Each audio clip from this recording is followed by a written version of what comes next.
시청자 여러분 안녕하세요. 방현석이 만난 승부사들 진행을 맡은 소설범도희 작가 방현석입니다. 오늘 우리가 만날 분은 지난 12.3 내란 과정에서 가장 정확하게 윤석열 계엄의 불법성을 저격했던 법학자십니다.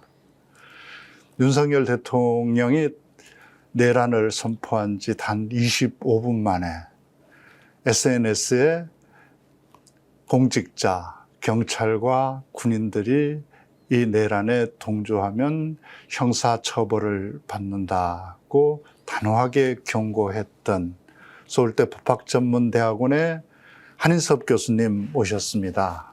교수님 안녕하세요. 네, 안녕하세요. 반갑습니다. 저는 사실 우리 한 교수님 법학자 이전에 우리 만주에서 범도루트를 걸으면서 함께 5박 6일을 걸었던 인연이 있습니다. 그러니까 재작년 네, 벌써 재작년 연말에 이제 SNS에 범도 루트를 간다.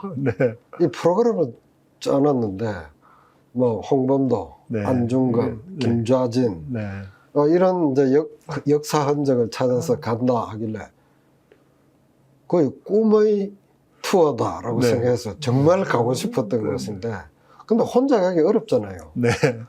근데 마음에 정말 가고 싶었던 길을 쫙 만들어 놓은 거예요. 그래서 두말 없이 신청했고 5박 6일 동안 그 풍성한 느낌 이루 말할 수가 없어요.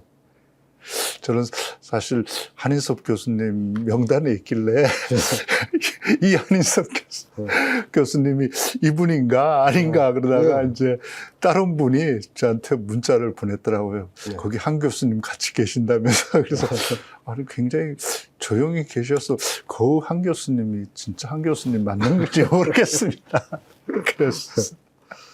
그런데 그때 이제 이제 범도 책을 다시 읽었어요. 정독을 하면서 그 책 자체가 그 역사 속으로 사람을 빨아들이는데 한 사람 한 사람의 그 고뇌, 그 사실 만주에서 독립운동 한다는 거는 매일 고생하고 죽도록 고생하고 빛도 못 보고 그 과정 속에서 빛을 찾아내서 가는 이제 고난 속의 어떤 희망의 행군인데 그 과정을 같이 걸으면서 서로 집단지성, 서로 이제 뭐 시인도 있고 뭐 사진 찍는 분도 있고 너무나 다양한 분들이 뭐 많죠. 문학하시는 분, 역사하시는 분, 뭐 저같이 법을 조금 아는 분, 아는 사람 이렇게 같이 해가지고 하니까 서로 시너지를 불러일으키면서 뭐 너무 좋았던 체험들이 있습니다. 그래서 그 범도루트에 가면 이제 그런 생각, 이렇게 사람들이 모여서 싸웠겠구나. 이렇게 다양하고 다른 사람들이 모여서.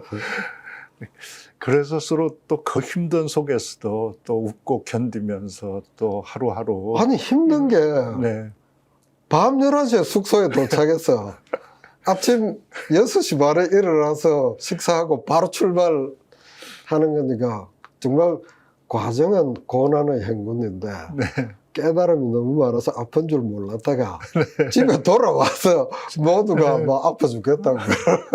저도 이번에 이제 12기 12번째 다녀왔는데요. 이번에도 가서 5박 6일 동안 한 3,200km 돌았거든요. 남만주에서 시작해서 서간도, 북간도, 북만주, 남만주 이렇게 돌아서 완전 일주했는데 사실 그거 하려면 한 열흘 잡아야 되는 건데 그걸 5박 6일에 도니까 굉장히 빡빡하죠. 근데 할 때는 저도 몰랐는데 돌아와서 저도 몸살을 걸려서 며칠 누웠었습니다. 예를 들어 너무 숙연하니까. 그래도 우리 안중근 처형당한 그 장소, 리신강호 법정에서 안중근 의사가 앉았던 바로 그 자리, 그 자리에 앉아서 어떤 마음이었을까라고 하는 걸 각자 생각하게 되잖아요. 그다음 이제 윤동주 용정에 가서 이제 윤동주 성몽규 그 묘소를 이제 하면서 그때 겨울 눈이 막 내릴 때 눈 맞으면서 있으니까 느낌이 또 다르고 그러면서 그 윤동주 씨에서 미처 깨닫지 못한 것들을 걸어 내려오면서 이게 이 구절이었구나, 이 뜻이었구나 하고 네. 깨달은 게 많습니다. 네, 그때 우리도 깜짝 놀랐습니다. 그러니까 아니 한 교수님 법학 전공인데 문학 전공한 우리보다 윤동주를 더 많이 알고 있는. 그래서 윤동주 시집이 나오는 과정들이며 그 속에서 이제 친구 뭐 스승들 이야기 이거 들으면서 야 어떻게 우리보다 더 많이 아시지 싶었습니다. 아니 문득 느끼는 게 윤동주 씨가 누구나 잘 아는 게 서시잖아요. 네. 아니 누가 시집을 내면서 네. 처음에 누가 시집을 내면서 첫 줄이 죽는 날까지. 네.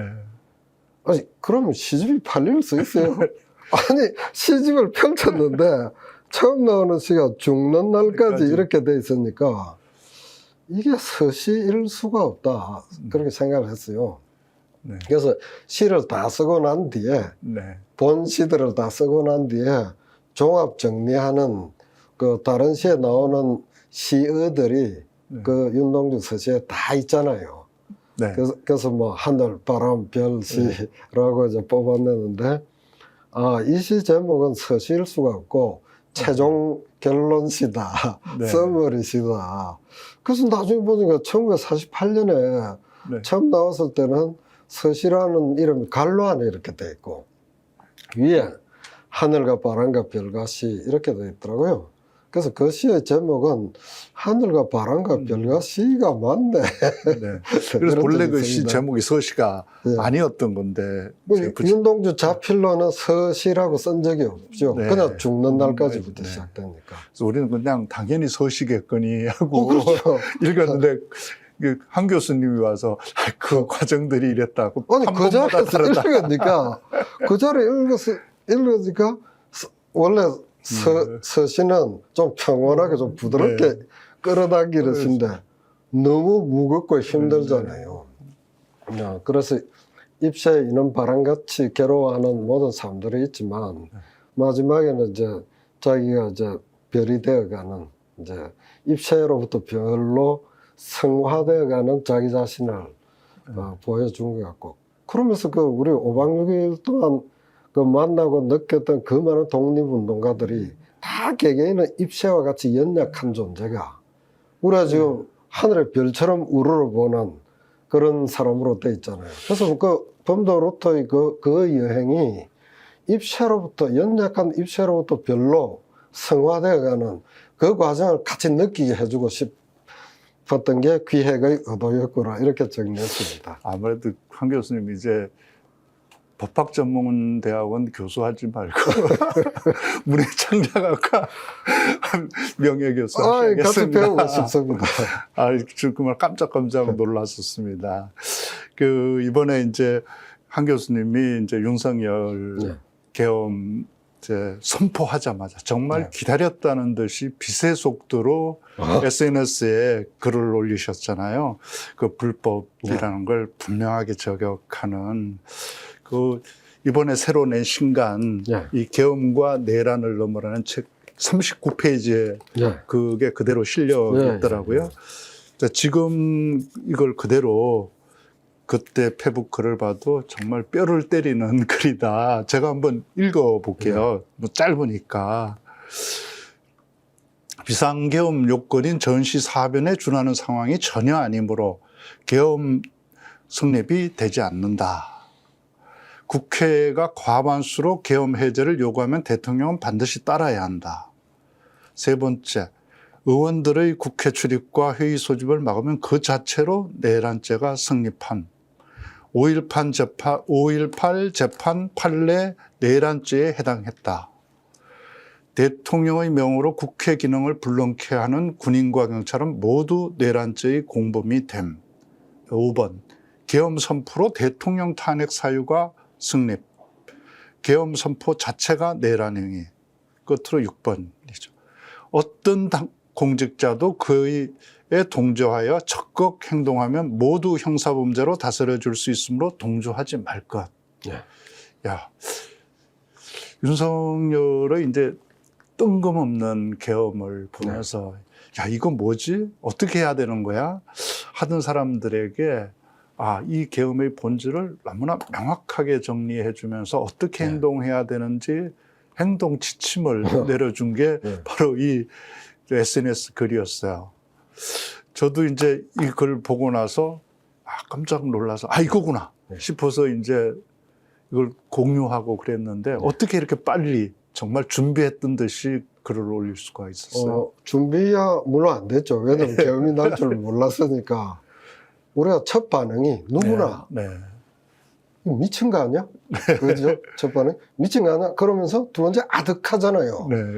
그러면서 아니 계엄이라고 하는 것은 우리 모든 활동이 다 정제가 되고 군대가 모든 걸 다 통솔을 하자는 건데 1961년 5.16 직후나 1980년 전두환이 완전히 철권을 휘두를 때 그 시기로 들어가 버린다는 거잖아요.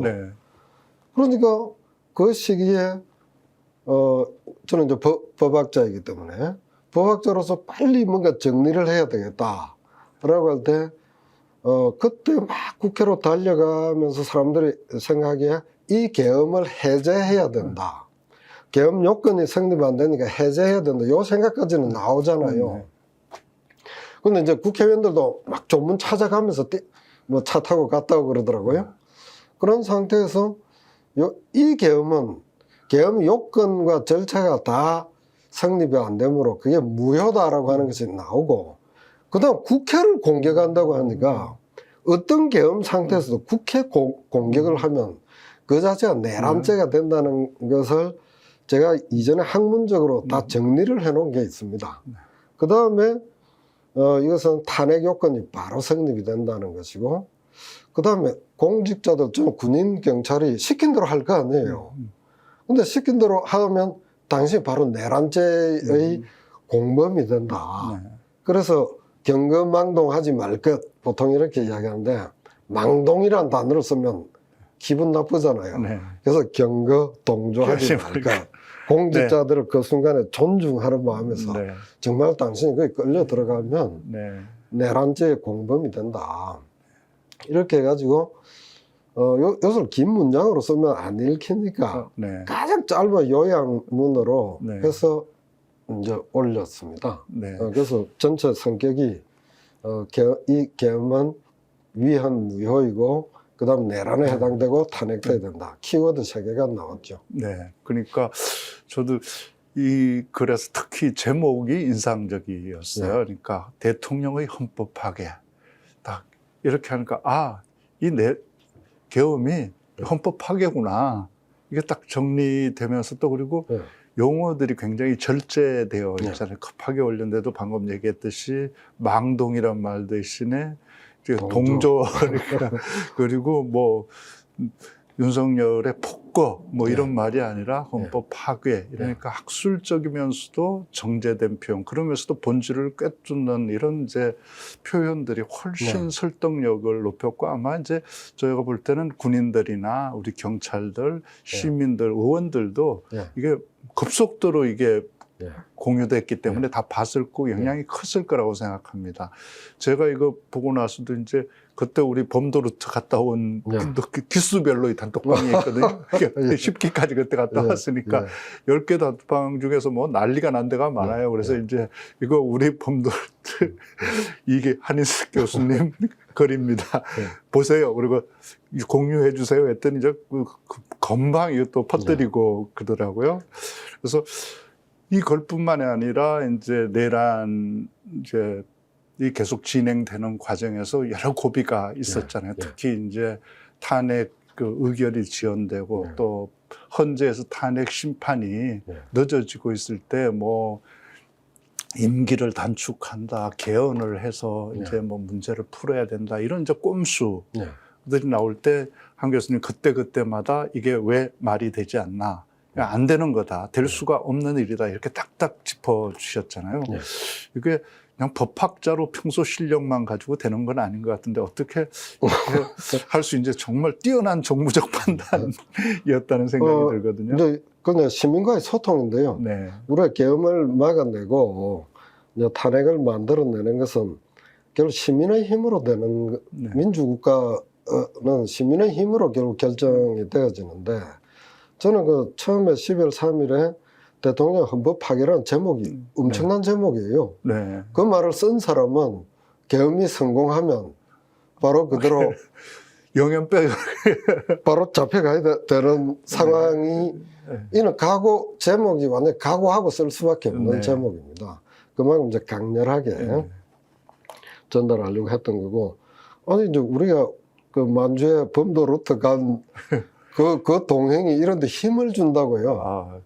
우리 안중근, 뭐 홍범도, 뭐 김자진 이런 분들이 옳으면 옳다고 한 것이지 행동한 뒤에 이 불이익에 대한 공포감, 주저감 이런 것들이 누구나 있잖아요. 있는데 그 안중근, 홍범도 그분들을 한 만나고 오면 조금 더 힘이 더 올라오잖아요. 어깨가 좀 하면서 나도 100분의 1이라도 닮아야 되겠다 이런 생각이 들잖아요.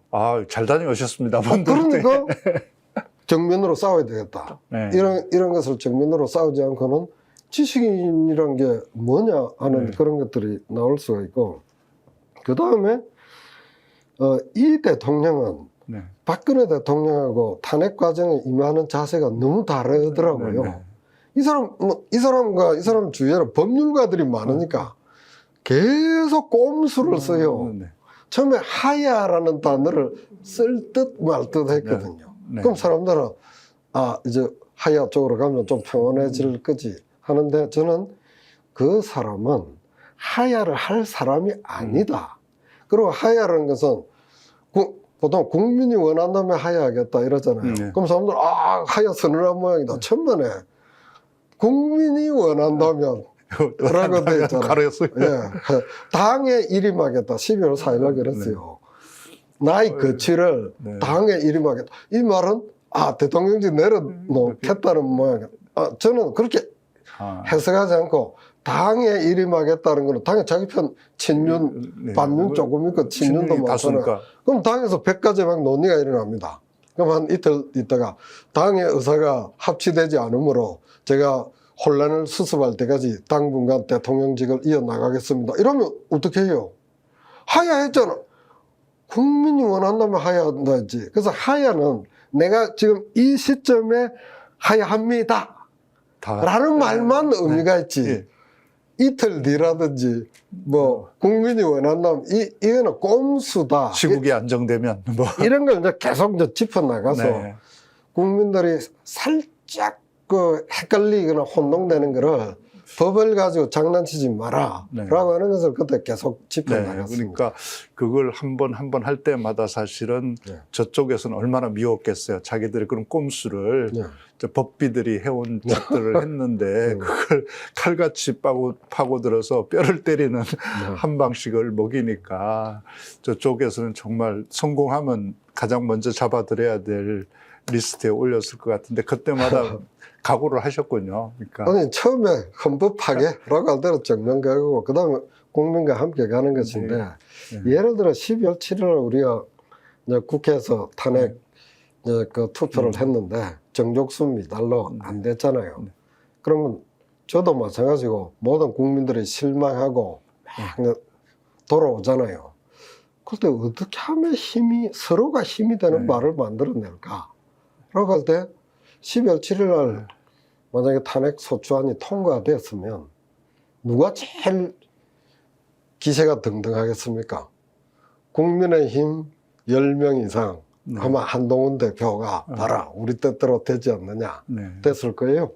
근데 12월 14일 날 될 때는 승리자는 국민이었고 국회의원들은 국민의 뜻을 따른 겁니다. 적극적으로 따른 분도 있고 근데 국민의힘당은 할 수 없이 국민의 압력에 못 이겨서 등원을 했잖아요. 그러니까 전 과정에 이 위기 국면의 전 과정에 주인은 국민이어야 되고 공직자는 국민의 의사를 따라야 되는 것이다. 그래서 국민주권의 실현 과정이었다라고 봅니다. 그래서 항상 국민과 직접 소통하기 위하여 제가 여러 대화법을 개발했는데 Q&A도 있고 A와 B의 대화도 있고 이런 걸 통해서 가장 쉽게 네. 중요한 메시지가 전달될 방법이 뭘까? 이런 걸 저 나름대로 막 그 창작을 해가면서 그 창작의 결과물들이 이 책에 계엄과 내란을 넘어야 아주 자세히 실려 있습니다. 그 윤석열이 그래도 명색이 검사지 않았습니까? 최소한 이런 말도 안 되는 계엄이 불법이고 이런 불법 계엄, 내란을 일으키면 형량이 사형 아니면 무기징역, 무기금고뿐이 없다는 사실을 너무나 잘 알았을 텐데 어떻게 이런 내란을 일으킬 생각을 했을까요? 계엄을 선포하는 사람은 자기가 실패하면 사형 선고가 있을 텐데 이 생각 전혀 안 합니다. 계엄을 한 사람 항상 계엄이 성공할 거라고 생각해요. 네. 지금 뭐 실제 성공을 많이 했으니까. 우리나라 역대 그 친위 쿠데타, 1952년, 뭐 61년, 72년, 80년 다 성공했습니다. 이번만 실패했습니다. 그러니까 대통령이 이제 친위 쿠데타를 일으킬 때는 준비할 시간도 충분하잖아요. 그다음 측근들 다 배치해 놓잖아요. 그러니까 대체로 성공하는 겁니다. 그러고 난 뒤에 이제 한 일주일 뒤나 막 국민들과 막 혈전이 벌어지죠. 그런데 이제 바로 실패했는데 계엄을 잘하려고 해도 측근 중에서 굉장히 이렇게 하면 곤란하다라든지 계속 어떤 뭔가 아주 자기 말을 잘 듣는 사람을 끌어모았잖아요. 그런데 여러 다른 사람들, 다른 의견을 가진 사람들이 계속 소통을 해야 합니다.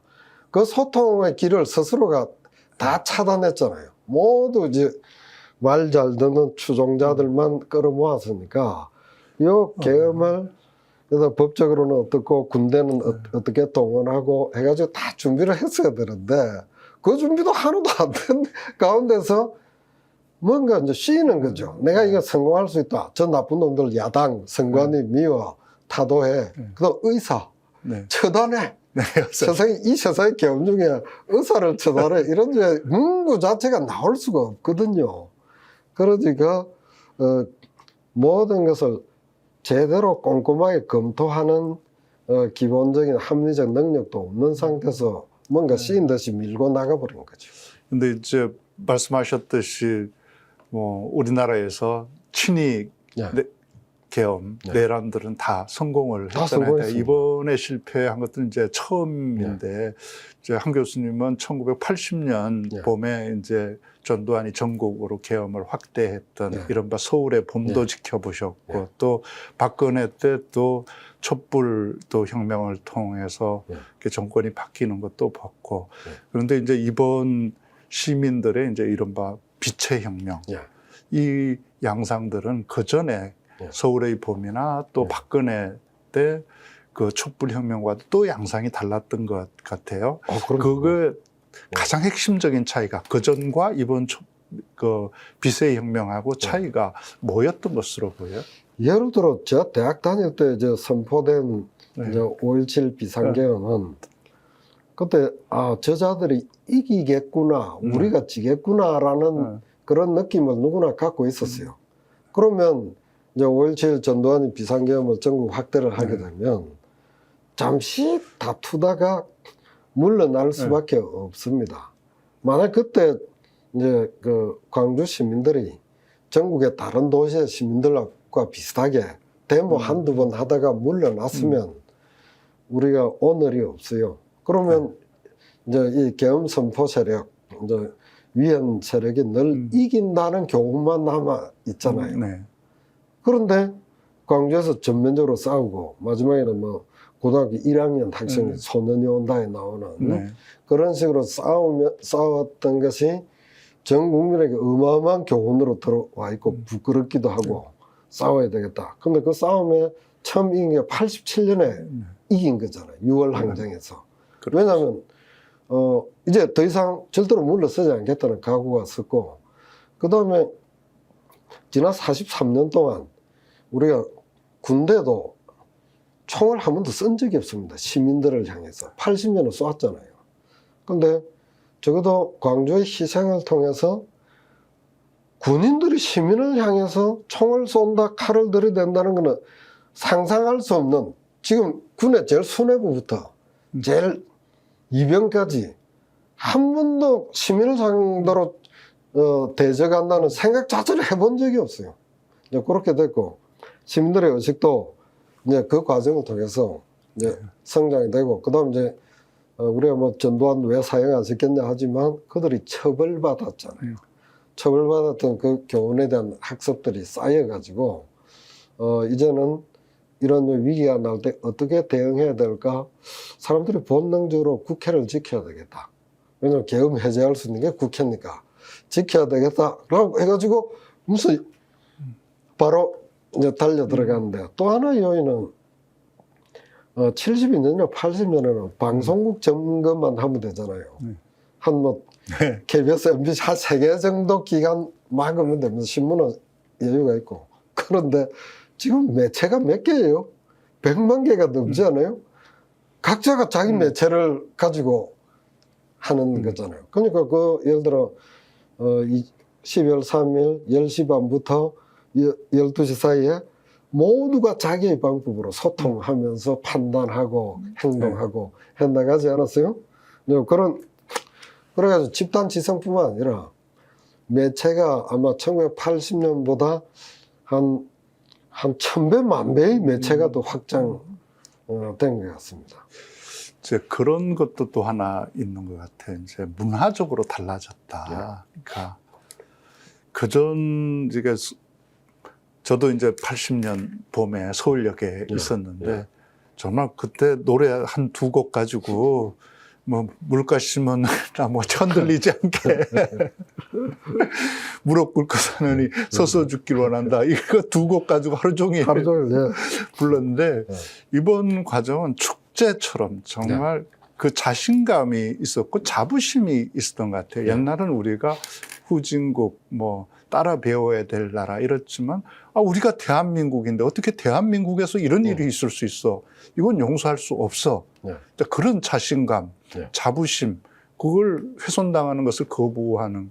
그래서 그 나가서도 뭐 꿀리는 게 아니라 그렇죠. 그러니까 당당하게 즐기는 이제 그 모습이 그전 촛불 때와도 확연히 달라진 모습이었다. 저는 그렇게 봤어요. 그러나 우리가 시민들이 위축이 되면 그 반대쪽이 아주 기세등등해지고 시민들이 바로 서게 되면 저쪽이 점점 작아집니다. 저는 이제 민주주의라는 게 뭐냐면 민이 점점 커지게 느끼고 관이 점점 작게 느껴가지고 관이 민의 눈치를 계속 보면서 A 안 B 안 있는데 어떻습니까 하면 먼저 토론을 해보고 뭐 A안이 낫다 혹은 A, B 안 이상하다 다른 안은 없느냐 내놔라 시민들이 이렇게 이야기를 하고 계속 뭐 관이나 정부에 있는 사람들이 계속 이런 방향을 혹시 어떻겠습니까? 자세히 이렇게 돼야 되거든요. 근데 우리가 알게 모르게 수십 년을 살아오면서 민이 점점 커졌어요. 이전에는 군관민 1970대 그러지 않았어요? 군관민이 혼연일체가 되어서 근데 지금 군관민이란 단어 들은 적 있어요? 한 번도 없잖아요 지금. 그렇다고 관민군도 없고 뭐 그런 게 없어요. 그럼 뭐냐 순서가 군사정권 시대 때는 군관민이었다가 지금은 민이 주인이고 뭐 관이나 정을 구성하는 사람들은 수시로 선거 때 호소하고 심판받고 그러니까 짧은 주기를 가지고 이렇게 되면서 민의 존재가 이제 우뚝 어느 사이에 섰는데 이 윤석열 세력은 그걸 몰랐던 거예요. 왜냐하면 윤석열은 검찰권을 통해서 권력에까지 이르고 권력 유지도 검찰로 하잖아요. 검찰이 막 나와서 압수수색하면 모두가 쫄잖아요. 겁내잖아요. 캐비넷 연다 그러면 뭐. 그러면서 혹시 나도 뭐 있지 않을까? 혹시 없어도 덮어 씌우지 않을까? 그러다 보니까 이 이제 검찰권을 검찰 몸통 정권이라고 부르는데 검찰 몸통 정권이 정권 몸통 검찰을 활용해 가지고 하다 보니까 자기들은 다 할 수 있다. 근데 말 안 듣는 게 야당 선관위 등이 있으니까 그 정도 제압해버리면 되지 않을까. 거대한 착각을 한 거죠. 그래서 보통은 민이 자기 생업에 종사한다고 바쁜데 위기 시에는 이거 안 되겠다고 바로 잡기 위해서 모두가 걸기해서 납작하게 눌러버린 겁니다. 그래서 이번 몇 개월의 과정은 국민의 자기 학습 과정이고 자기 성장 과정이고, 그래서 자기 성장, 자기 확장 과정이고 자기가 주인 되는 것을 제삼 느끼고 깨닫는 과정이라면 몇 개월이 손해가 아니고 정말 나라가 바로 세가는 소중한 체험이었다고 생각합니다. 저는 이제 이게 짧은 우연한 일이 아니라 이제 우리 민족, 우리나라가 가진 강력한 역사적 DNA 힘이라는 생각을 하게 됐던 게 이제 저도 이 소설 범도를 쓰면서 어떻게 홍범도 장군은 그렇게 오랫동안 싸우고 가장 크게 이길 수 있었을까? 그 막강한 일본군을 상대로. 또 홍범도 장군뿐만이 아니라 항일 무장 투쟁을 했던 독립군들이 당시 일본군이 뭐 세계 최강의 전투력을 가지고 있었는데 그들을 상대로 무려 40년 동안 계속 전투를 했단 말이죠. 그 힘이 어디서 나왔을까? 어떻게 가능했을까? 그랬을 때 나를 희생해서 우리를 지킨다고 하는 이 독립군의 정신. 그러니까 일본군들한테 싸우다가 밀릴 때마다 누군가 남아서 끝까지 자기를 희생하면서 죽어주는 것. 그동안에 본대는 퇴각해서 대우를 정비해서 다시 또 다음 싸움에 났어. 그때 또 밀리면 다시 누군가 남아서 끝까지 싸워주는 동안 또 본대는 퇴각해서 대우를 유지해서 또 싸우고. 누구도 이번에는 네가 희생해라. 그렇게 명령하지 않아도 누군가 스스로 남아서 싸운 그 정신이 독립군의 정신이었고 그 힘으로 사실은 40년 버텼고 그 정신을 보여준 게 80년 5월 광주에 도청해서 끝까지 남아서 싸워줬던 그 사람들이 뭐 싸워서 전도한 군대를 이길 수 있으려고 누가 생각했겠어요. 우리가 희생해서 대한민국 민주주의를 지키겠다. 그 각오 때문에 싸웠고 그 힘으로 대한민국의 민주주의 80년의 민주화 투쟁이 가능했고 우리가 여기까지 올 수 있었던 거고 또 짧게는 이제 박정훈 대령 같은 경우 불의한 권력에 물러서지 않고 정의를 지켜내는 한 군인의 그 투지들이 이번 그 내란 과정에서 다른 영광급 장교들의 행동에 영향을 미치지 않았을까. 그 생각을 하면서 전 이제 이번 이 책을 그 교수님 책을 읽으면서 또 몰랐던 걸 하나 배웠는데 저는 늘 이 장관이나 총리나 이런 사람은 대통령 말 잘 듣고 복종하는 줄 알았어요. 근데 여기 보니까 이미 1952년에 뭐 이승만 대통령의 그 계엄령에 정면으로 반기를 들었던 부통령과 육군참모총장이 있었더라고요. 가장 핵심 인물이죠. 이승만 대통령이 52년에 이제 그 대통령 임기가 끝났거든요. 끝나게 되면 그 당시 법에 의하면 국회에서 대통령을 그 선출을 합니다. 그럼 이승만은 대통령이 못 되는 거예요. 그러니까 대통령 연장을 위하여 헌법 구조를 비틀고 거기에 대해서 국회의원들이 저항을 하니까 이제 거기에 대해서 이제 계엄령을 선포를 한 겁니다. 부산에서.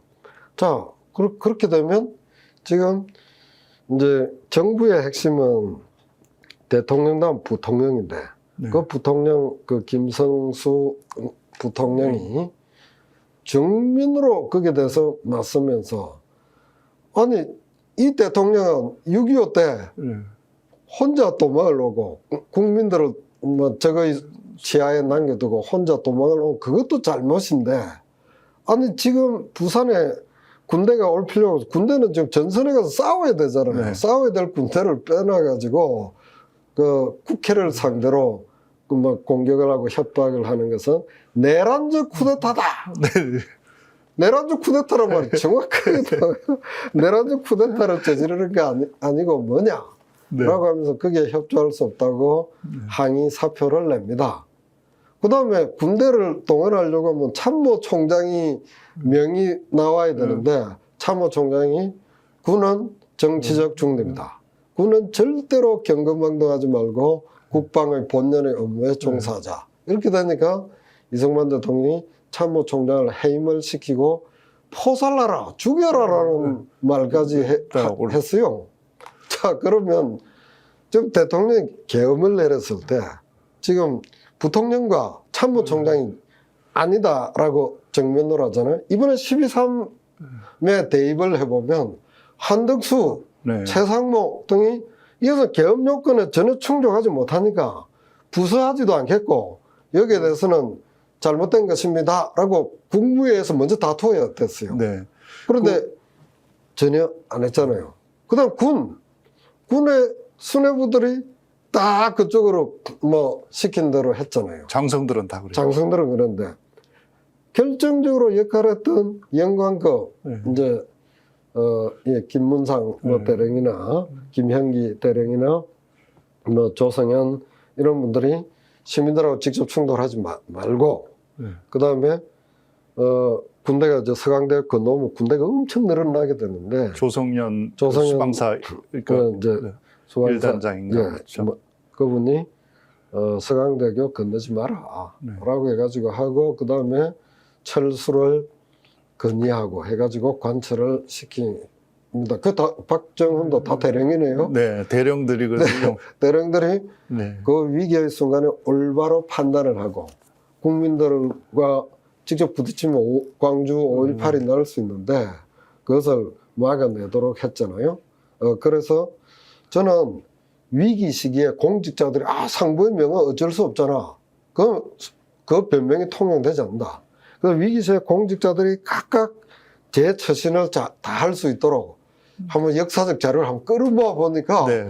1952년에 첫 말하자면 계엄령 첫 이제 그 전에 군사적 목적의 계엄이 있었는데 이런 내란적 목적에 계엄에 대하여 정면으로 저항한 선례들을 소중하게 모았어요. 제가 한번 읽어보겠습니다. 그 부분을 그 김성수 부통령이 이제 이승만 대통령의 불법 계엄에 대해서 이제 직을 걸고 사임 청원서에다가 이렇게 써놨어요. 이 책에 보면 나는 대한민국의 최고 책임자가 완전히 사직을 파괴하는 반역 행동까지 하리라고는 차마 예기치 못했습니다.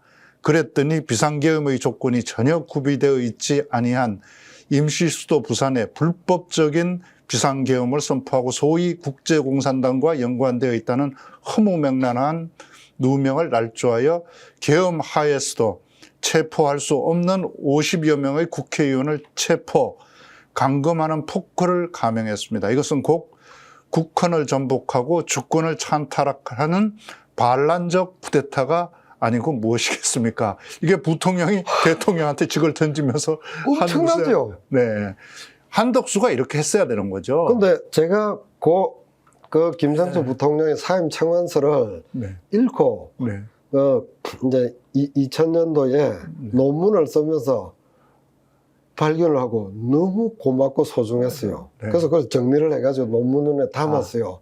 그걸 알고 있었기 때문에 12월 3일 날 대통령 헌법 파괴라고 하는 것을 바로 이야기할 수 있었던 평소 실력이.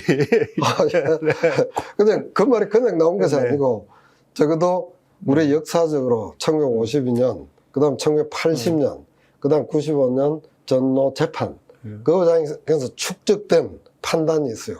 그 판단을 제가 2024년에 기민하게 이제 적용한 거죠.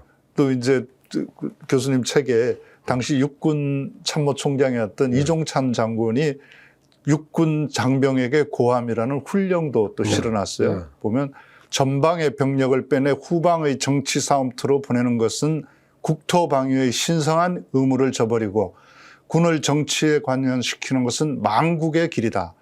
군의 본질과 군인의 본분을 망각하고 정치에 관여하여 경거망동하는 자가 있다면 건군 역사상 지울 수 없는 일대 오점을 남기게 되고 국가의 운명을 멸망의 심연에 빠뜨리는 천추의 한을 남기게 될 것이다. 라고 하면서 군대 동원을 거부해버립니다. 그 표현도 절제되어 있지만 정말 강력하지 않습니까? 그래서 저는 이기고 지기고보다 이것이 바른 판단이다, 바른 행동이다 하는 것을 모든 공직자건 사회 지도자는 남겨놔야 된다고 생각합니다. 남겨놓은 그 기록이 아까 그 육군 장병의 고함 그 글도 아는 분이 거의 없어요. 네, 그러니까 저도 뭐 이런 게 있었구나. 그래서 제가 이제 그 역사를 정리를 하면서 네. 정말 선배들이 굉장히 소중하게 다 목숨 걸고 그런 선언하는 거 아니에요? 네, 이거 할 때는. 그래서 그런 것들을 기록으로 모아서 정리해서 알려야 되겠다는 생각을 했고, 그 우리가 범도의 길도 마찬가지인데요. 우리 뭐 예를 들어 뭐 봉오동 정투에 한번 이기면 독립이 되나요? 아니잖아요. 네. 100배의 보복을 또 받잖아요. 그렇지만 그분들이 걸었던 그 길의 소중함, 만약 그분들의 그 길이 없었으면, 아니 뭐 일제가 뭐 압도적으로 누르면 다 복종하고 예예한 게 그게 뭐 할 수 없지 뭐 그걸 가지고 뭐 그래 라고 하는데, 보통 인간은 그럴 수 있지만, 그렇지만 그때 안중근, 홍범도가 안중근의 예도 있다. 이완용의 길만 있냐? 네. 안중근의 길도 있다. 네. 홍범도의 길도 있다. 네. 딱 두 개 대조군이 성립이 됐잖아요. 네. 그러면 안중근은 개죽음 당하잖아. 근데 우리 후손들이 이 사람이 개죽음을 죽고 난 뒤는 이완용을 개죽음 시키지. 네. 안중근은 개죽음을 안 치고 끌어올리잖아요. 네. 역사의 그래서 승자죠. 그래서 그것을 우리의 교훈으로 네. 일용의 양식으로 삼잖아요. 네. 그러니까 저는 12.3 계엄을 막으려고 국회 갔던 사람들의 마음속에는 5.18 소년이 온다만 있었던 것이 아니고, 네. 안중근도 있고 김구도 있고 해가지고 같이 그 마음을 안고 간 겁니다. 네. 뭐 제 소설에서는 그렇게 썼었는데, 홍범도 장군이 거기 나갈 때만 네. 이겨 보이려고 한다. 이번에 한번 대안이 이겨 보이려고 한다. 우리가 힘을 내야 대안이 힘을 낸다. 네. 뭐 그런 책무감, 그 희생들이 우리에게 이런 역사적 용기를 또 불러일으켰는데, 이번에 그 사람들, 또 짧게는 52년에 이제 그 김성수 부통령이나 이종찬 육군참모총장에 비하면, 이번 내각의 그 한덕수 총리나 장군들의 모습, 장관들의 모습은 너무나 졸렬하고 비루하지 않았습니까? 그렇죠. 그래도 희망을, 또 우리 군의 희망, 또 미래의 희망을 보여줬던 영광급 장교들이 보여주었습니다.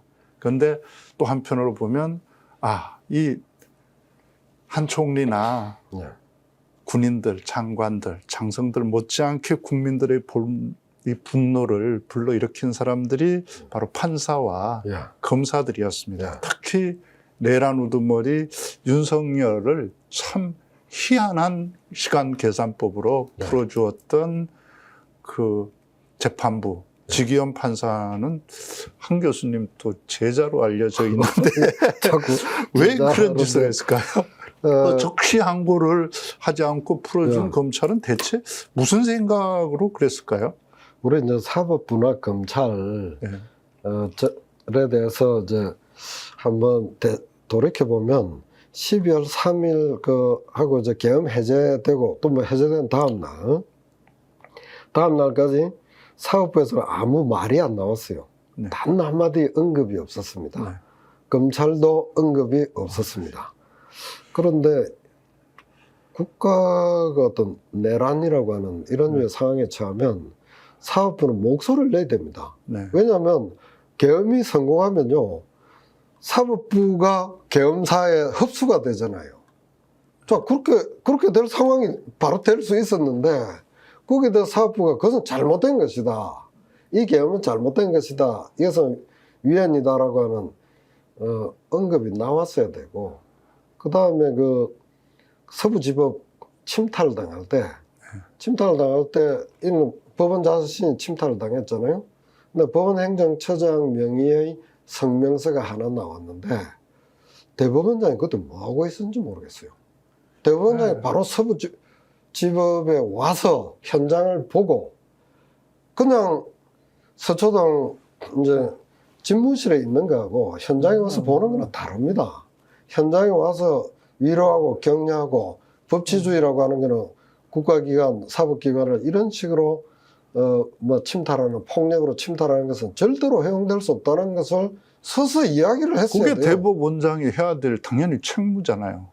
또 법원은 자기의 관할 내에 있잖아요. 근데 그에 대해서 대법원장이 직접 이야기한 게 하나도 없어요. 그러고는 5월 1일 날 이제 이재명 이제 대표에 대한 이제 그것도 이제 대선 후보가 됐는데도 그에 대해서 무죄 판결을 한 거를 파기환송을 하나. 그것도 일주일 만에.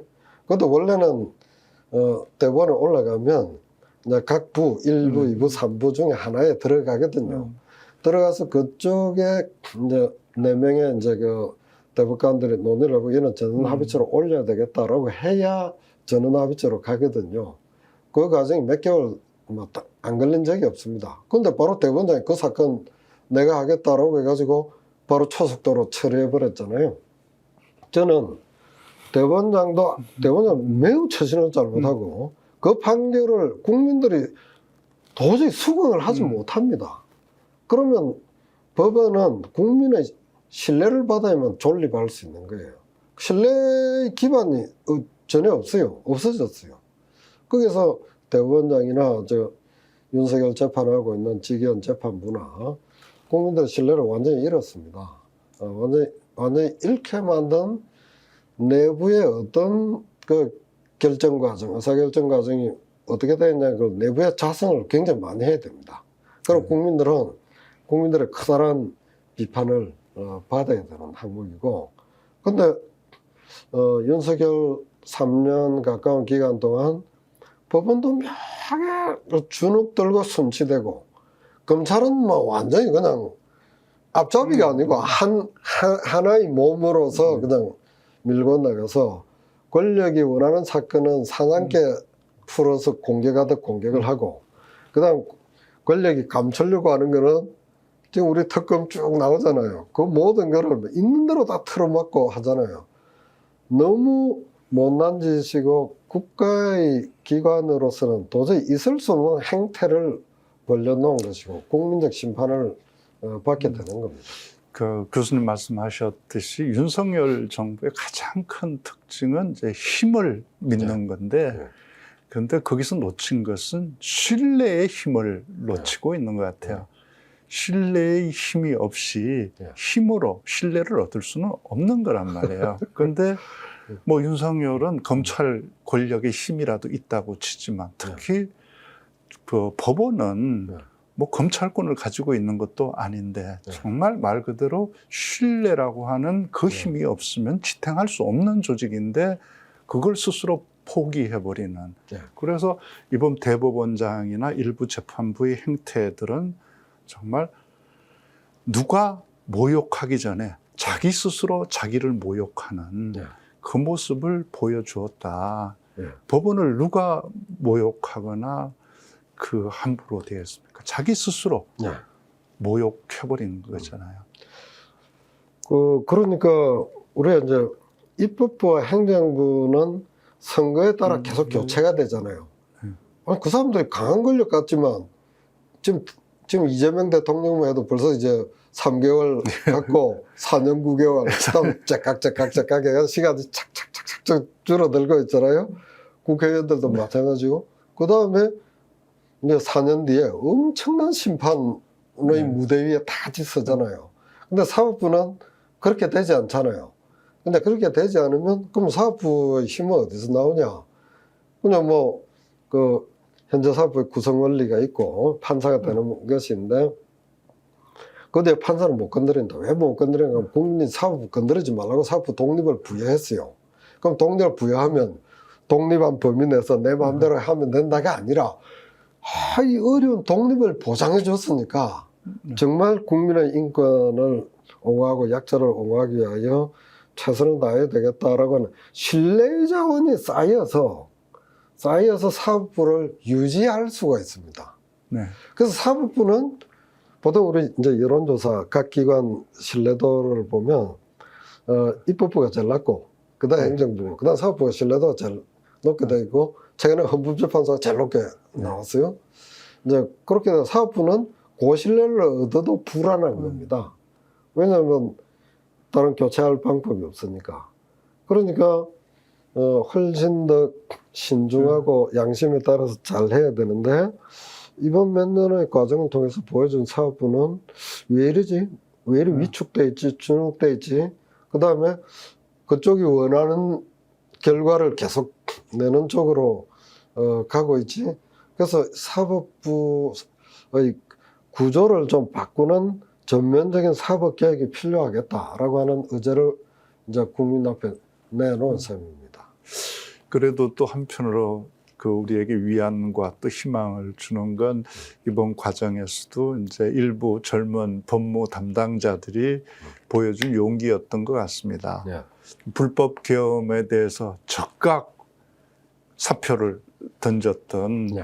그 유역 법무부 감찰관이나 또 방첩사 그 윤비나 네. 이제 법무실장 네. 같은 분, 특히 이제 유역 그 감찰관은 아예 보니까 사표에 딱 날짜 2024년 12월 4일 00시 09초 초까지 써서 그러니까 이제 계엄이 해제되기도 전에 사표를 던지면서 또 그 회의장에 들어가서 장관한테 항의하고 분명하게 자기 의사를 그런 기계에 있는 또 우리 법조인이 있다는 건 희망이었습니다.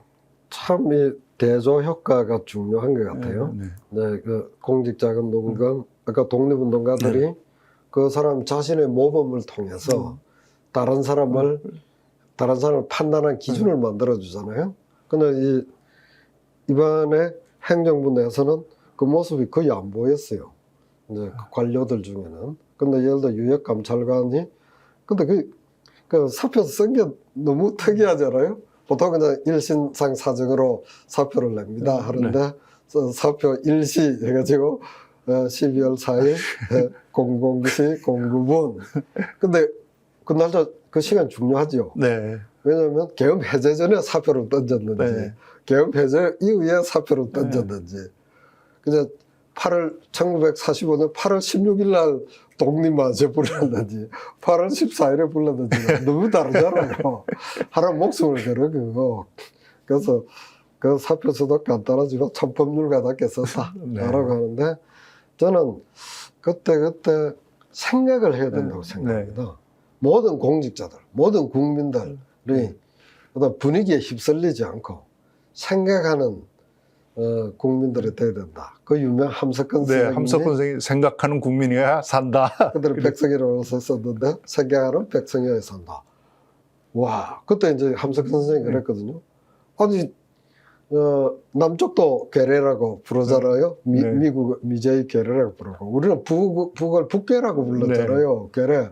그럼 남쪽도 괴뢰고 북쪽도 괴뢰면 우리는 괴뢰들만 사는 게 되냐? 그래서 우리가 그 괴뢰들의 노름에 빨려들지 말고 우리 스스로 정신 차려서 판단하고 해야 된다는데 저는 이 12월 3일과 4일 사이의 그 어려운 그 판단하기만 굉장히 다급한 국면에 근데 평소에 생각하는 자세와 훈련이 되어 있어야 그때 위기 시에 판단이 나올 수가 있습니다. 그래서 평소에 늘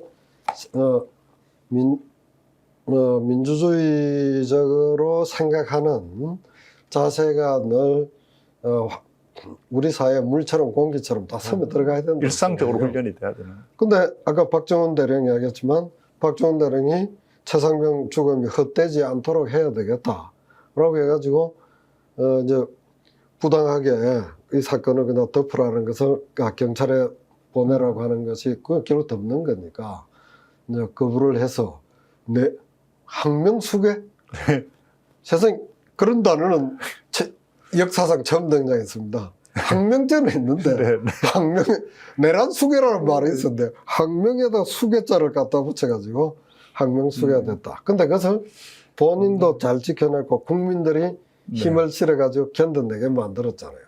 그걸 보면서 수많은 군인들, 지휘 라인에 있는 군인들이 바르게 판단하고 행동해야 되겠구나. 그것을 또 몇 분들이 굉장히 소중한 실천을 해서 만약에 그런 분들의 노력이 없었으면 군대가 바로 국회의원들 달려오기 전에 네. 이제 헬기가 바로 이제 내렸을 거예요. 우리가 이제 작년에 연말에 우리 범도 루트에서 항일무장투쟁 역사학교에서 상을 줬어요. 50만 원짜리 뿐이 안 되지만 범도 전투상이라고. 그래서 범도 교육상은 우리 고려인민족학교 우스리크 주고 전투상은 그때 맨 앞에서 그 공수부대 진입 막은 보좌관한테 줬어요. 제일 앞장서서 막은. 근데 그 친구가 그러더라고요. 딱 잡는데 상대가 이게 뭐 손에 딱 악력이 전달되어 오잖아요.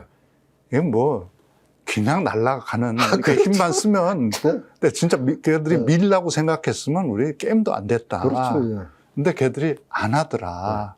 이제 그렇게 안 한 거죠. 그 친구들이. 그래서 그때 이제 헌법재판소 결정에 이제 시민들의 적극적 저항과 그다음에 이제 군경의 소극적인 뭐 직무행위인가 그렇게 이야기했어요. 근데 저는 소극적이라는 말이 좀 잘못됐다.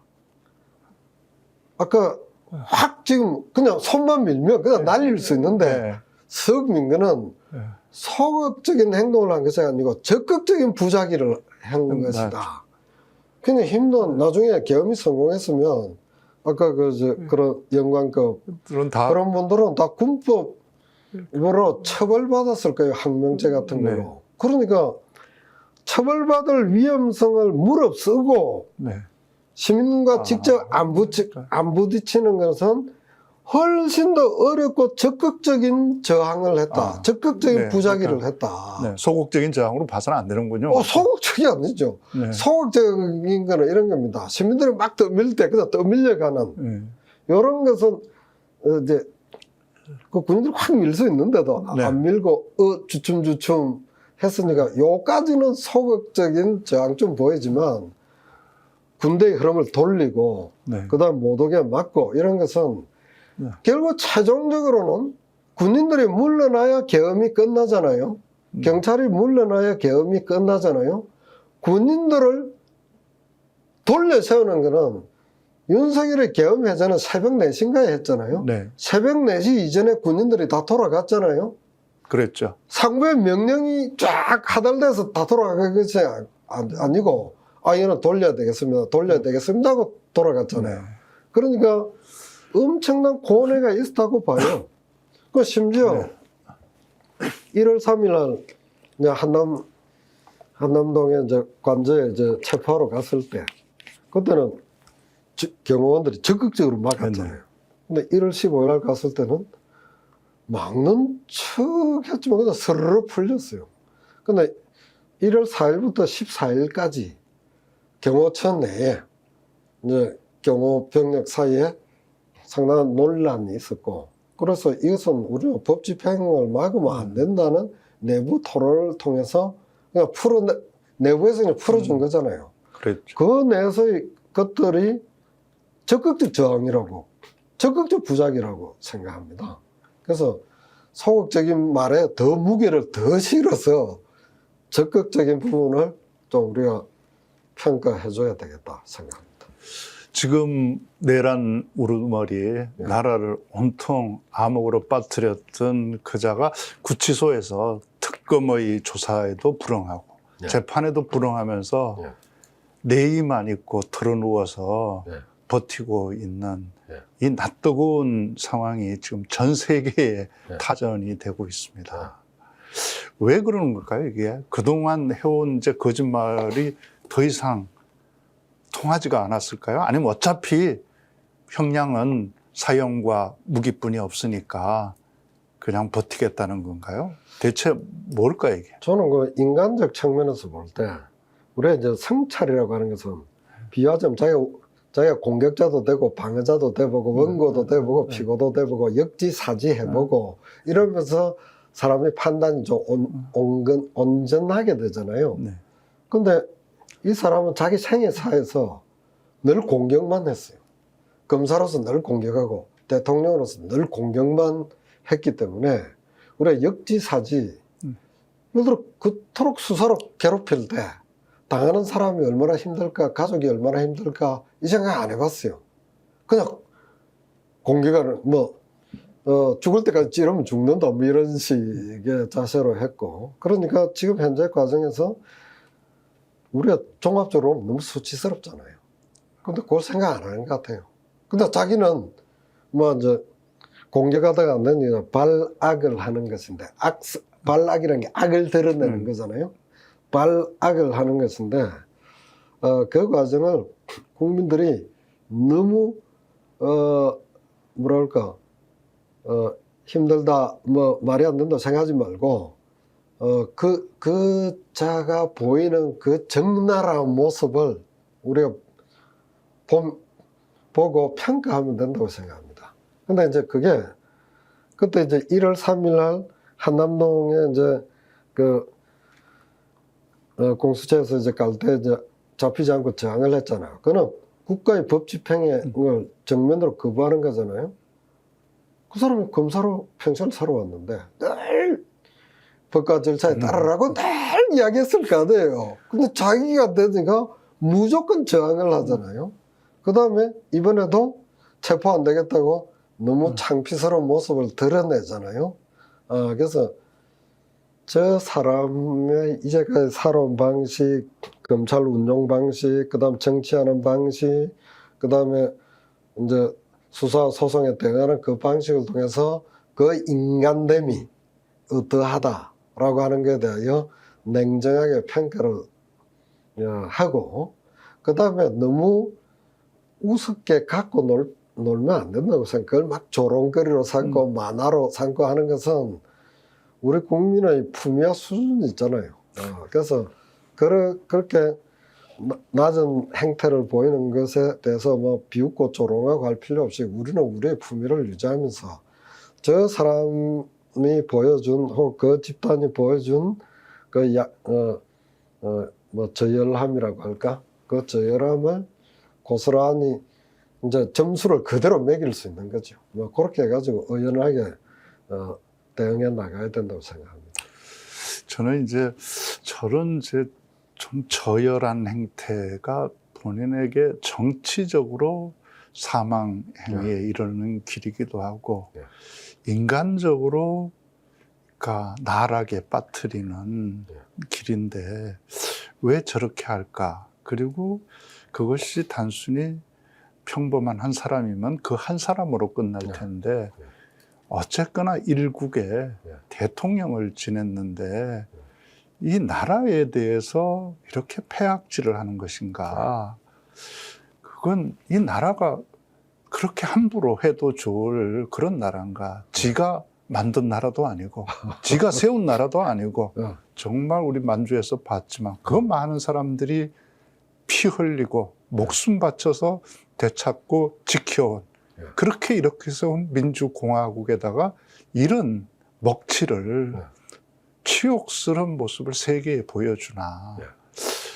너무나 이게 나라에 대한 이 나라가 어떻게 생긴 나라인가 하는 역사의식이란 게 너무 결여되어 있는 것 아닌가. 없죠. 그러니까 자기 객관화도 안 돼 있고. 근데 우리는 정치 과정 속에서 정치 이제 커가는 걸 보면 결국 여도 됐다가 야도 됐다가 또 뭐 당선도 됐다가 낙선도 됐다가 그다음에 여러 가지 모함도 받았다가 뭐 온갖 과정들을 겪으면서 이제 커 나가고 그걸 또 국민들의 평가해서 또 한 단계 더 이제 위치에 올리고 하는데 그 과정 이 사람은 검사를 하다가 말하자면 공격자로서의 대통령을 하니까 아까 역지사지 야당도 되어보고 자기가 순환도 받아보고 이런 것들이 없으니까 자기 객관화가 안 됐다. 그 다음에 강요들도 자기 말 잘 듣는 사람은 다 임명했잖아요. 저 뭐 군인들도 마찬가지고.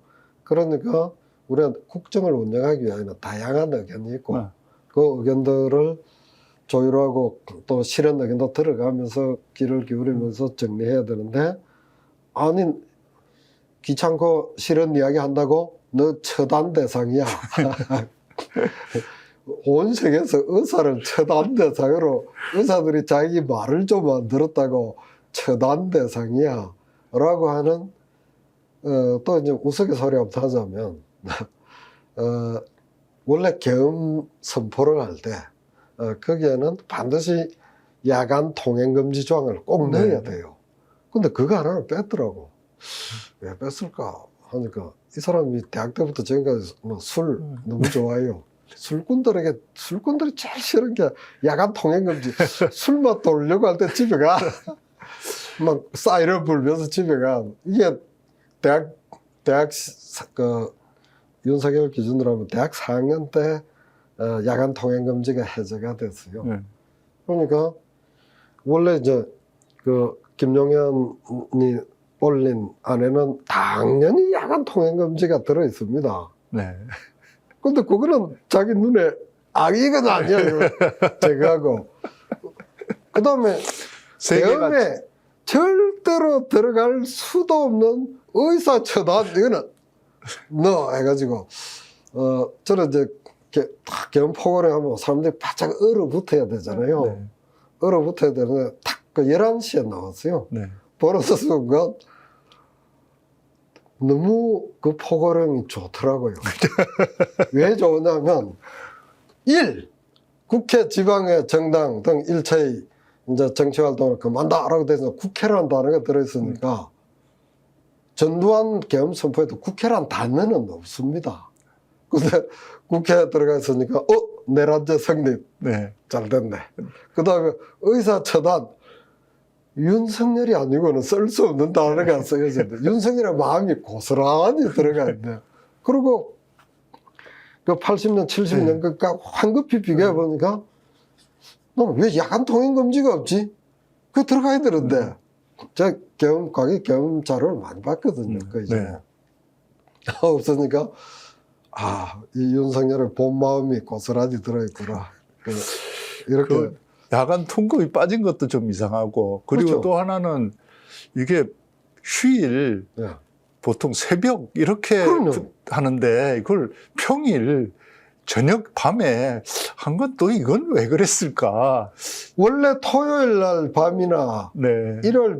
토요일 밤에 하는 게 제일 좋아요. 왜냐하면 요즘 국회의원으로 금기원래 해가지고 네. 토요일에는 다 자기 지역구에 가 있습니다. 그러면 토요일 밤에 해봐요. 계엄 해제가 될 수가 있겠어요? 그러니까 자기가 무엇에 씌어가지고 합리적인 토론을 서로 할 소공동체라도 있었으면 카카 화요일은 안 됩니다. 한다고 해도 그래도 토요일을 해야 됩니다. 라든지 야간 통행금지를 반드시 넣어야 돼요. 왜 넣어야 되는가 하면 통행금지를 안 넣으니까 국회에 달려간 사람들을 제재할 방법이 없는데 이 계엄을 선포한 시간부로 야간 통행금지 그걸 위반하면 계엄 포고는 위반이 됩니다. 네. 바로 다 잡아넣을 수 있었는데. 거기 있는 사람들은 무조건 잡아갈 수 있어요. 근데 그걸 안 냈잖아요. 그냥 기본 준비도 없이 자기가 뭐죠 씌어가지고 해야 돼 하는 걸로 그냥 밀고 가버린. 종합적으로는 자기 자신이 얼마나 좁은 세계 속에서 제대로 된 접근도 없이 자기가 거의 준망상적인 범위 내에서 사고하고 행동을 했다는 게 보여주고 있습니다. 근데 현재 지금 3개 특검이 가동되고 있지 않습니까? 앞으로 이제 이 특검을 통해서 그 상당한 우리가 또 예상치 못했던 짐작 못했던 일도 이제 벌어지고 이렇게 될 거라고 생각하고 또 이제 내란 재판도 진행될 텐데 또 이 재판 과정에서도 우리가 한 번도 상상하지 못했던 시간 계산법으로 이렇게 또 내란 수계를 풀어주듯이 돌출 사건이 생길 수 있을지 우리 국민들이 뭘 좀 눈여겨보고 경계할 필요가 있을까요? 저는 이제 국민들이 공직자들을 슬기롭게 길들이게 해야 된다. 그래서 이제 슬기로운 국민되기 이런 생각이 좀 있는데 우선 특검을 어떻게 봐야 되는가 하면 첫째 특검에서 하고 있는 사건 열심히 하고 있잖아요. 하고 있는 모든 사건은 검찰이 다 할 수 있었습니다. 검찰이 이제 평소에 쭉 해왔다면 지금 특검에서 짧은 시간 내에 할 수 있는 그 사건의 한 10배, 20배 되는 사건을 검찰이 했었어야 돼요. 그래서 특검을 보면서 검찰의 못한 점을 동시에 봐야 된다는 것이고, 그 다음에 특검이 잘하도록 격려를 해야 합니다. 격려를 하되 영웅 만들기로 격려를 하면 안 돼요. 그냥 우리가 2017년에 박영수 특검 잘한다. 그 다음에 윤석열 이제 잘한다. 막 박수 쳤잖아요. 그 결과 응도한 사람을 영웅 만들기로 해가지고 그 공을 응도한 사람 가져갔잖아요. 특검이 하는 것이 몇십 명의 검사가 하고 있는 거고, 또 이제 수사관이 많이 붙어가지고 하고 있습니다. 그들의 공동작품이고, 그 다음 그것을 만들고 하게끔 만드는 것은 국민이고 국회잖아요. 그래서 그런 관점에서 보고, 그 다음에 특검이 너무 지나치게 나가는 걸 막아야 됩니다. 제가 이제 대표적인 예를 드는 것이 새벽 4시까지 심야 수사했다. 그러면서 특검은 박수 받을 것으로 생각하는데 박수 치면 안 됩니다. 심야 수사 금지라고 하는 것은 우리가 이제 제도적으로 겨우 정비되기 시작했거든요. 저녁 9시 이후에 수사하면 안 돼요. 근데 새벽 4시까지 하는 것이 이제 하나 이제 열려버리면 앞으로 또 이제 원하면 심야 수사 금지를 무너뜨리고 막 해야 된다. 그 다음에 피사실 공표가 얼마나 사람을 못 살게 굴었는가 생각하면 피사실 공표도 함부로 하지 못하도록 적절히 제어를 할 필요가 있다. 특검이 잘한 것을 격려하고 특검이 지나치게 하는 부분은 그건 아니다 라고 견제구를 날릴 수 있어야 되고, 그 다음 이제 재판도 우리 이제 알았죠.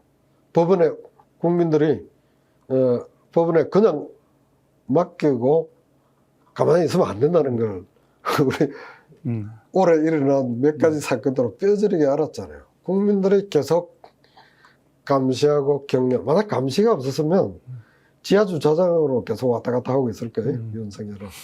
그러지 않겠어요? 네. 근데 국민들이 무슨 소리냐. 역대 대통령 다 지상으로 왔다.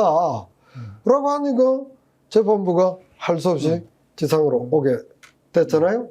하나하나를 국민들은 관심과 감시를 동시에 해 나가야 되고 바르게 이끌어 가도록 격려하면서 또 감시해도, 그러면서 언제나 주인은 국민이다. 주인됨을 놓치지 말아야 된다. 누가 하는 입장에서 슬기롭게 이끌어 가야 된다고 생각합니다.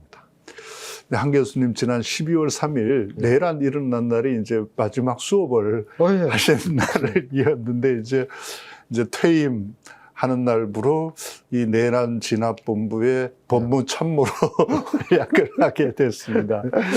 그런데 이제 왜 대체로 보면 이제 법학과 나오면 이제 고시 봐서 판사, 변호사, 검사, 변호사 하는데 교수 됐을까? 근데 또 떠드는 소문에는 면접을 못 봐서 본 시험에는 다 고시에 1, 2차 붙었으나 그래서 판사도 못 되고 검사도 못 되고 어쩔 수 없이 교수했다 이런 소문도 있는데 진상이 어떻게 되는 거예요?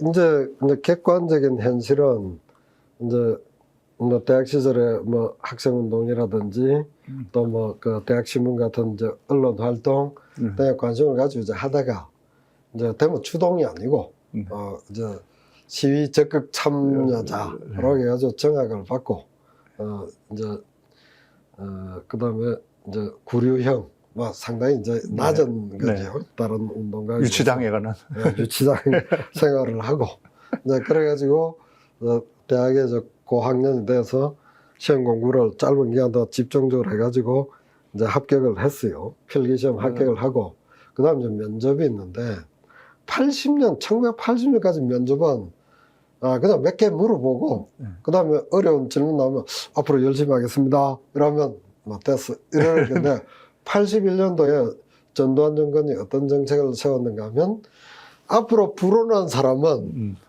공직에 이제 발도 못 붙이게 하겠다. 그런 정책을 세워서 이제 사업시험 이제 2차에 합격한 사람도 이제 그런 걸 뽑아내가지고 10명이 나중에 보니까 탈락됐더라고요. 근데 그 탈락된 것이 국가 간 분량이더라고요. 국가 간 분량. 근데 이제 2008년도에 다시 이제 그 과거에 27년 전에 그래서 잘못됐다라고 해가지고 다시 3차 시험을 칠 기회를 줬어요. 면접 시험을. 그래서 다시 또 공손하게 이제 답을 했어요. 그래서 이제 합격을 했는데, 그러면 내가 국가간이 불량했던 거냐? 그래서 나를 떨어뜨린 자가 국가간이 불량했던 거다. 내 국가간은 변함이 없는데, 그때나 지금이나 민주주의가 우리의 국가의 정체다 하고 있는데, 그 사람들이 독재자고 반민주 행위자잖아요. 그래서 이제 합격을 하고, 그러는 뒤에 사법연수원을 가야 법조인이 됩니다. 근데 사람이 이제,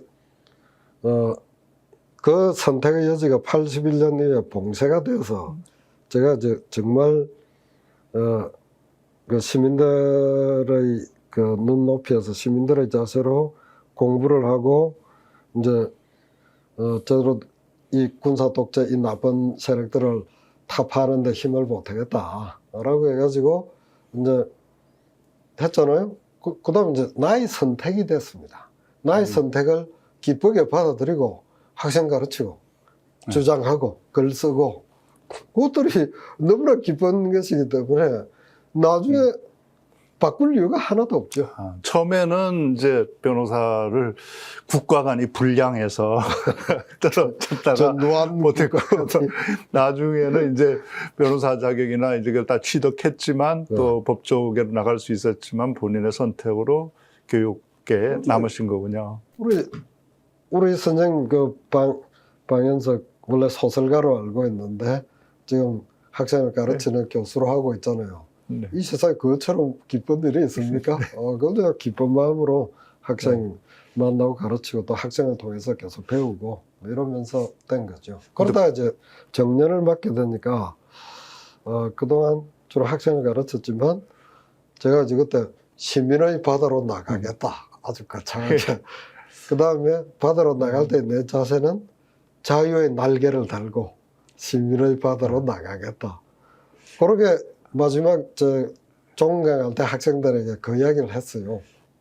시민의 바다로 나오게 만들어 주려고 윤석열이 기다렸다가 그날 바로 저녁에 내라는 시민의 바다로 안 나갈 수 없게끔 이제 된 거죠. 네, 그럼 그 국가간을 불량하게 판정할 수 있었던 면접 질문이 뭐였는데 어떻게 해서 국가간이 그렇게 불량해서 누구나 다 시켜주는 세상에 그런 질문은 역대 고시사에 없을 겁니다. 네, 어떤 면접관이 검사였어요. 검사? 검사가 면접관으로 온 게 그때 처음입니다. 그래서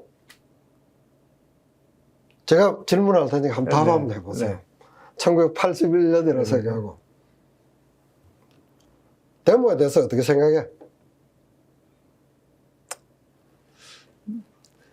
조심하겠습니다. 뭘 조심해? 뭐 잘못한 게 있어? 한번 말하기 어렵죠. 왜냐하면 당신대로 얘기하면 성적 합격을 해야 되니까. 근데 약간의 자존심이 있거든요. 자, 저를 데모에 대해서 어떻게 생각해? 물어주세요. 데모에 대해서 어떻게 생각하나? 이제 뭐 시대에 따라 다르다고 생각합니다. 시대에 따라서? 그럼 해도 된다는 거야? 그 일제시대 광주학생운동이나 4.19는 그 당시에는 처벌을 받았지만 우리가 지금 매우 높게 평가하고 있지 않습니까? 그래서 그 다음 질문이 그럼 데모는 잘한다는 거지? 반드시 그렇다는 것은 아닙니다. 그래도 많이 참고 대답했는데. 그렇죠. 승리를 보였는데, 이 정도면. 반드시 그렇다는 건 아십니다. 그래서 앞으로 합격하면 뭐 할 거야? 아니, 반말을 해요, 반말을. 치조당하고 있잖아요, 지금. 앞으로 합격하면 뭐 할 거야? 무변촌에 들어가서 법률 소외 지역에 있는 어려운 이웃을 향해서 법률적 봉사를 하겠습니다. 답 잘한 겁니까? 못한 겁니까? 그럼 격려를 해줘야지. 불온하죠. 이게 불온하죠. 이게 무슨 그래서, 무권리한 자들 곁에 가서 권리를 가르치겠다고 지금. 그래서 그럼 판검사는 안 하겠다는 거지. 반드시 그렇다는 것은 아니고요. 이제 지식과 경험이 부족하니까 판사는 몇 년을 하면 좋지 않을까. 제 마음에도 없는 이야기를 했습니다. 그렇게 이야기하니까 그럼 검사는 끝끝내 안 하겠다는 거지 하길래 면접관이 누군지를. 판사와 검사 중에는 택일 할 수밖에 없으니까 그럼 저는 판사를 하겠습니다. 그래? 알았어. 세상에 그런 면접이 어디 있어요. 인간의 양심을 완전히 갖고 노는 것이고 꼭 심리적 칠성판이라는 게 우리 고문할 때 칠성판에 사람 올려놓고 하잖아요. 근데 답이 뭐라고 나오는지 뻔하게 알면서 떨어뜨릴 그 예정되어 있는 사람을 앞에 놓고 심리적 칠성판에 각 올려놓고 완전히 갖고 노는 거잖아요. 그래서 나는 사람을 상대로 질문을 하거나 이럴 때 그 사람을 존경하고 존중하는 마음으로 누구나 대해야지. 그것을 사람을 완전히 조롱하고 갖고 노는 식으로 인간과 인간관계가 형성되어서는 안 된다. 그래서 제가 헌법 10조를 열심히 가르치거든요.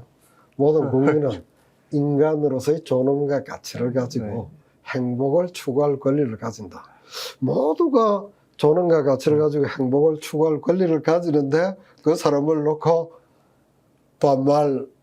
반말해가면서 심리적 칠성판에 올려놓고 대화하는 국가도 개인도 그래서는 안 된다.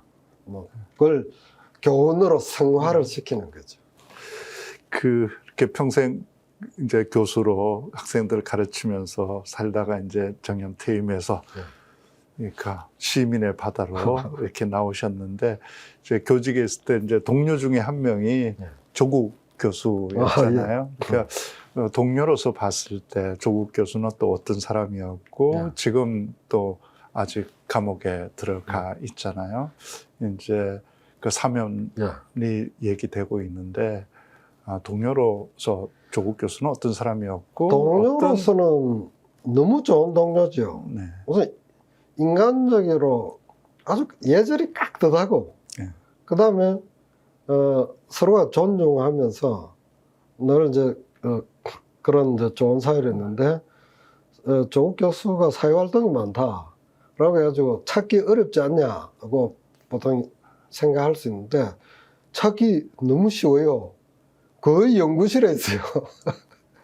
연구실에서 우리 한국의 법학자 중에서 논문을 양적으로 누가 제일 많이 썼느냐, 그 다음에 누가 제일 많이 인용되는가, 양적으로 질적으로 거의 이제 순위를 매기 보면 늘 5위권 안에 들어옵니다. 전국에 수천 명의 법학자 중에서 늘 5위권 얻어내면 1위, 나 10위권 이하로 내려간 적이 없어요. 그만큼 학자로서 가장 충실했기 때문에 제가 이제 우리 동료로서 궁금한 건 늘 물어볼 수 있잖아요. 물어보면 같이 탐구하고 개척하고. 그런데 이제 사고가 늘 이제 시민의 입장에서 출발하고 어떤 법조인의 입장이 아니라 시민의 입장에서 출발하는 것도 서로가 같았고, 그래서 시민의 눈으로 법을 보고 그러다 보니까 늘 개혁론자가 되죠. 그래서 많은 논문들이나 주장들이 사회개혁을 포함한 뭐 법조개혁, 검찰개혁 이제 그것을 했고, 그것도 이제 검찰개혁을 정면으로 외쳐가고 그걸 정책화하는데 가면 그 사람은 검찰의 화살을 맞아 죽을 것이다. 그러면 죽으면 어찌 되지 하면 다음 사람 또 이어받아야 되는 것이다. 그래서 처음에 나간 사람은 반드시 그럼 맞아 어마어마한 고초를 받을 것이다는 것이 너무 뻔한 것이었고, 그래서 민정수석을 그렇고 법무부 장관으로 갈 때 이 사람을 완전히 제거하지 않으면 이 검찰 개혁이란 게 검찰의 어마어마한 기득권을 확 줄이는 것도 포함되잖아요. 법조가 가지고 있는 굉장히 많은 기득권을 확 줄여서 그걸 시민에게 돌려주는 거잖아요. 그럼 기득권자들이 강하게 저항을 하죠. 그래서 그 저항이라고 하는 것이 나올 수밖에 없는 걸 알면서 걸어간 겁니다. 그러다가 그러니까 이제 포화를 맞는데 평소에 몸가짐을 깨끗하게 해야 버티잖아요. 그러니까 이제 보통 몸가짐이라고 할 때 부패의 문제가 있겠죠. 돈과 관계돼. 그 부패의 문제를 가지고 검찰이 쭉 수사를 하고 했는데 아무것도 안 나왔어요. 처음에 그걸로 시작했죠. 무슨 수백억이 있을 거다. 수억이 있을 거다. 하나도 안 나오고 하니까 결국 딸이 받은 장학금, 돈과 관계된 거는 딸이 받은 장학금이 혹시 쓰리 쿠션 뭐 부패가 아니냐.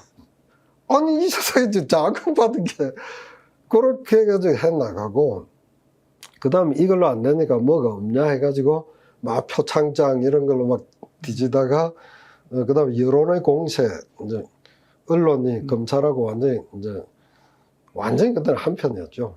해가지고 공격을 하고 해가지고 거의 본인과 가족을 사지로 몰아넣은 것인데 멸문지화를 그 전에 검찰 수사는 한 개인을 하고 그 배우자를 안 건드렸어요, 통상. 네. 또 자식은 안 건드린 게 불문율이다 라고 돼 있었는데 그거는 부모도 형제도 다 건드렸잖아요. 네. 부모, 형제, 자식, 배우자를 다 건드린 이거는 처음 있는 일이고 그래서 우선 그 전체의 과정이 검찰의 자기 욕심과 수사권의 남용으로 저질러진 악행이라고 봅니다. 그 수사 전체가.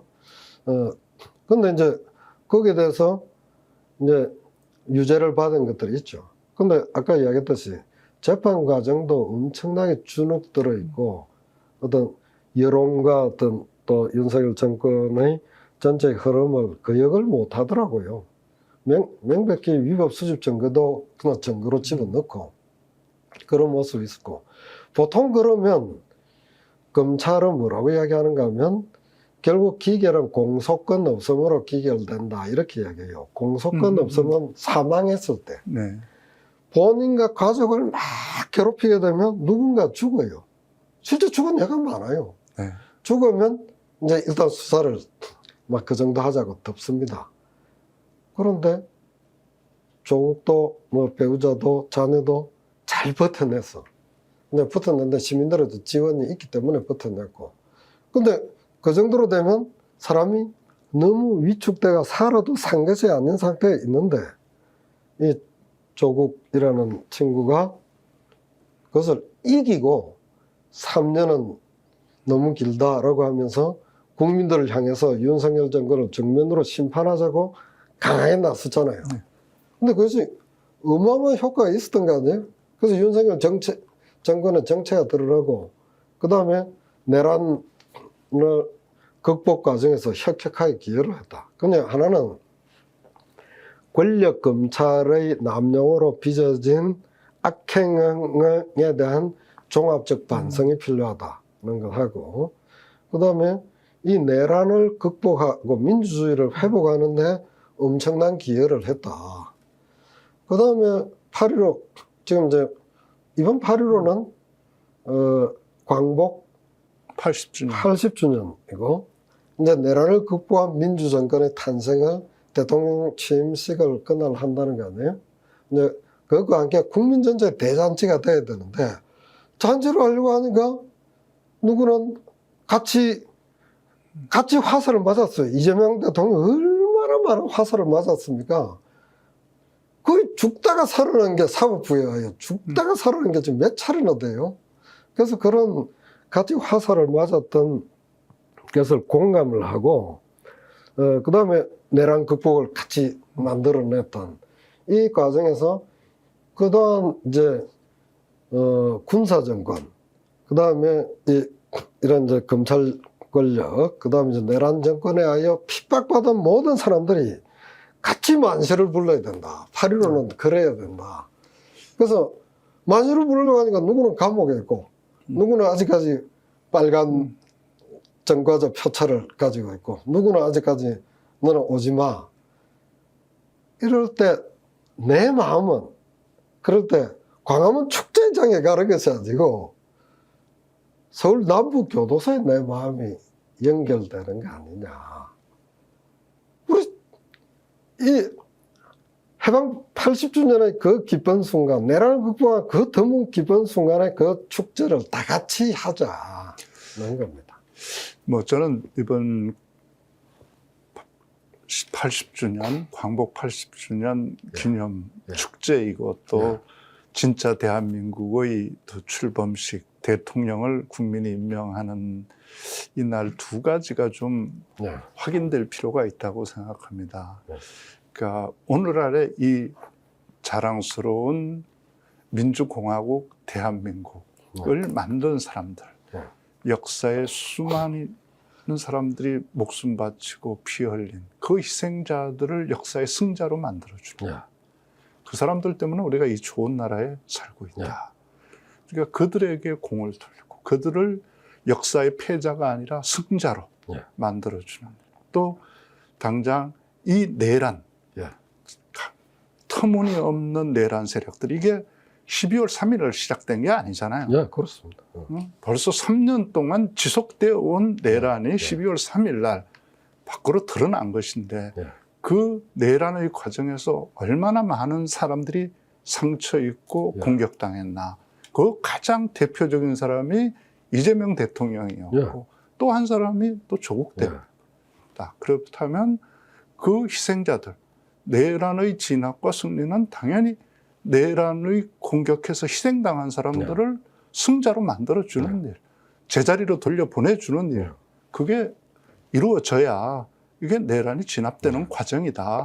그리고 8.15 행사는 그렇게 치러져야 된다고 생각합니다. 그래서 저는 뭐 정치적으로 지금 너무 빠르지 않냐, 뭐 부담이 되지 않냐, 그런 계산해서 안 된다.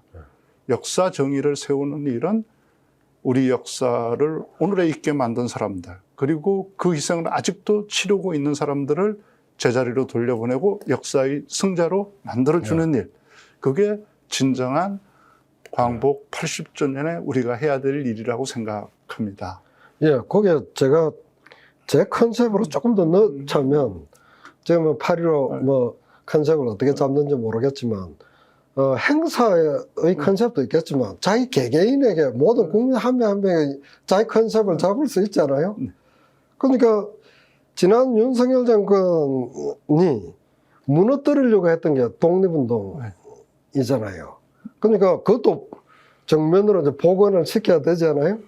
복원을 시켜야 되니까 저는 그 독립운동이 일본을 물리치기 위한 운동은 한 단면이고, 물리치는 과정을 통해서 개개인이 성장해서 국민의 위치에까지 올라오는 과정이라고 생각하거든요.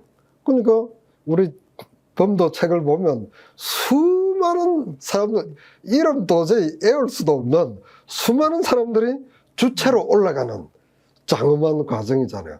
그러니까 내가 노예살이 어느 천민 어려운 자리에 있지만 내가 가장 숭고한 위치에 동등하게 선다는 자기 상승의 과정을 누구나 경험한다고 생각해요.